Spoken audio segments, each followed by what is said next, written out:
Isang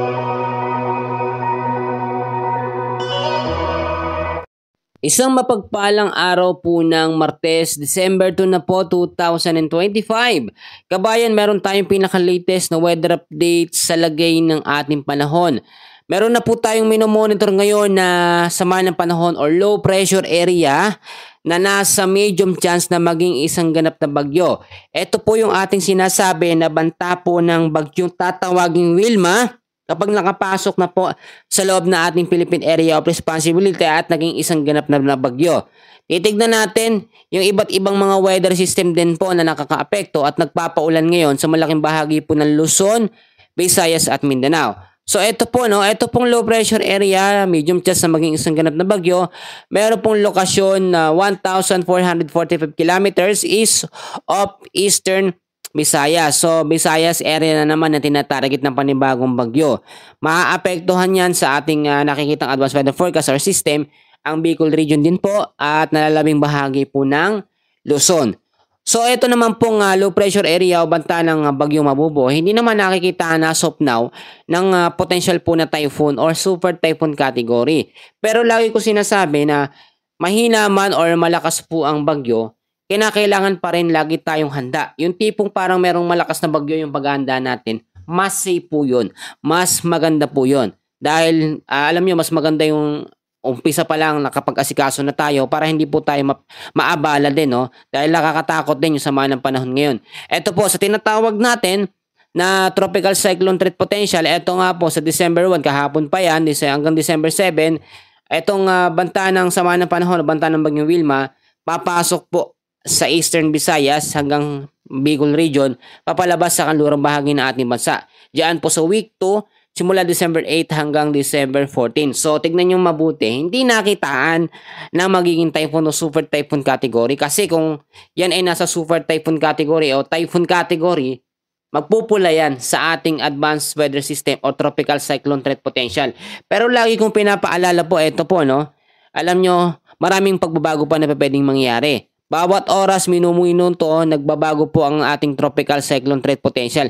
Kaya kapag meron pong mga pagbabago agad-agad, naglalabas po tayo ng update. Kailangan po yan. So ngayon, bukod po dyan sa sama ng panahon na yan, low pressure area na yan, ang pinaka nagbibigay po talaga ng mga pag-uulan, lalo na po sa hapon at sa gabi, ay yung 4 na weather system na nakakaapekto sa ating bansa. Ito po, ngayong araw po ng Martes, December 2, sa tinatawag natin na forecast weather conditions. Ito po, sa area po ng Mindanao at Eastern Visayas, ang weather condition po ay cloudy skies pa rin with scattered rains and thunderstorms dahil po sa ITCC. Ito, nagbabalik ang ITCC. Nako po, etong ITCC na yan, matindi rin ang nagiging epekto niyan.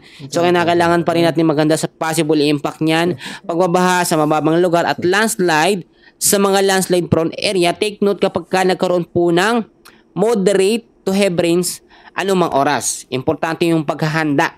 At sa area po ng Batanes, ito po, apektado naman yan ng northeast monsoon. So may mga tsansa pa rin ng mga ulap na kalangitan with isolated light rains. Samantalang sa Palawan naman at nalalabing bahagi po ng Visayas, patuloy po makakaranas ng partly cloudy to cloudy skies with isolated rain showers or thunderstorms. Ito po, lalo na po yan sa bandang hapon. Nagdyan po talaga sa hapon na nagiging epekto niyan.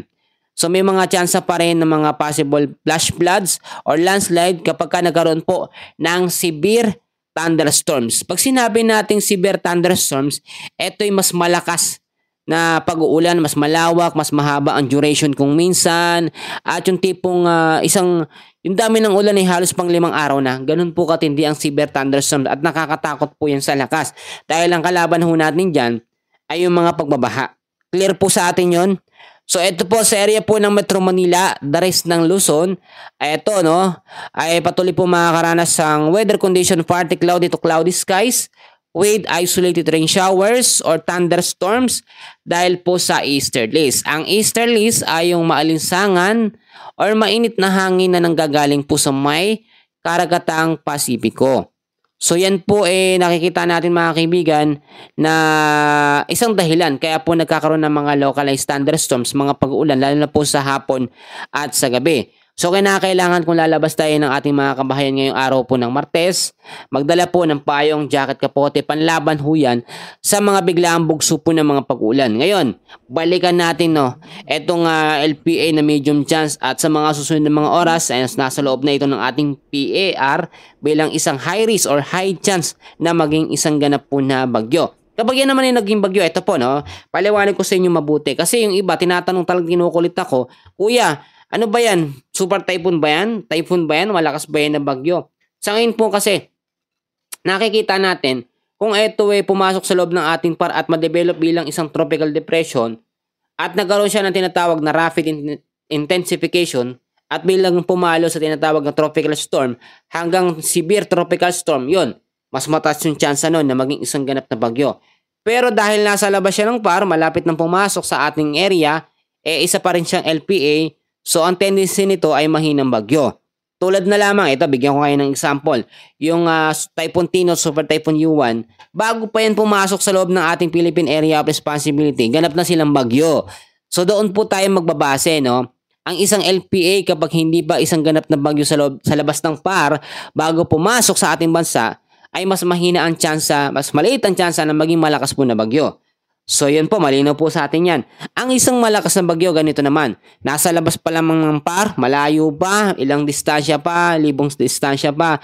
Pero nakikitaan na kagad ng paglakas ng kategorya from tropical depression to tropical storm yun.